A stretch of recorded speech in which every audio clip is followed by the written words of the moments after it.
So Eric has always been a natural-born leader.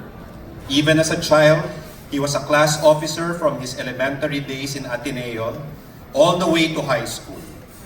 And when he went to the University of the Philippines for college, he also became part of the student council and president of various organizations.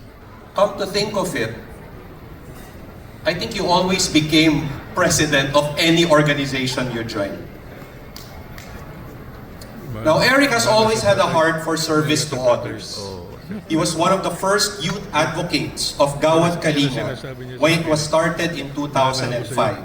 In fact, in UP, if you ask who was Gawad Kalinga, it was Eric Pasion.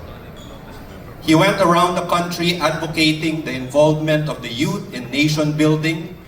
A couple of years later, he put up his non-profit called Run for Change, which supported grassroots sports development.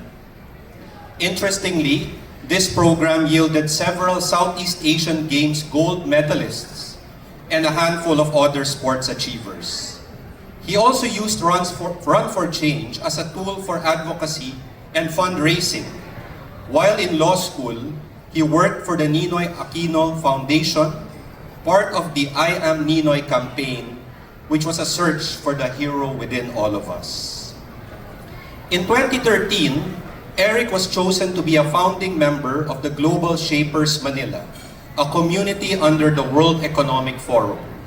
In the same year, he represented the country at the East Asia Forum of the World Economic Forum in Myanmar. During this time, Eric started his law practice, initially with the law firm of Katindig, Flores, and Palarca, where he was an associate and handled corporate clients. Eventually, he decided to try things on his own and started a solo practice where he met a lot of interesting people and entrepreneurs for whom he helped establish companies and foundations.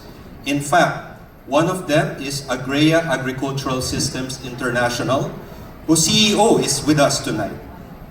By 2018, Eric joined Libarios and Partners, where he thrives to this day. His practice is focused on infrastructure and development, particularly public-private partnerships or PPPs. Most notable of these is the National Government Administrative Center in New Clark City, of which he has been the corporate secretary and legal counsel of the joint venture with the Bases Conversion and Development Authority for the past 7 years. He is also instrumental in the construction of the new Pasig City Hall, which is being undertaken by the Pasig City Hall Construction Consortium. So as you can see tonight, Eric is good at bringing people together, and he does a lot of service for good. I first met Eric when he became my Upsilon Sigma Phi fraternity brother in 2004, and back then, I could already see his leadership potential. He was always very active, always on the move. As expected, he became our batch leader, partly because no one wanted the hassle, but really because Eric was built for the role.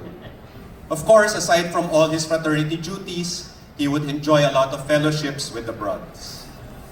After Eric graduated, he served on our fraternity alumni board from 2015 to 2017, together with the likes of Rotary Past District Governor Ambogang Caico, who was with us earlier, Speaker Martin Romualdez, Gilbert Remulla, and other prominent figures.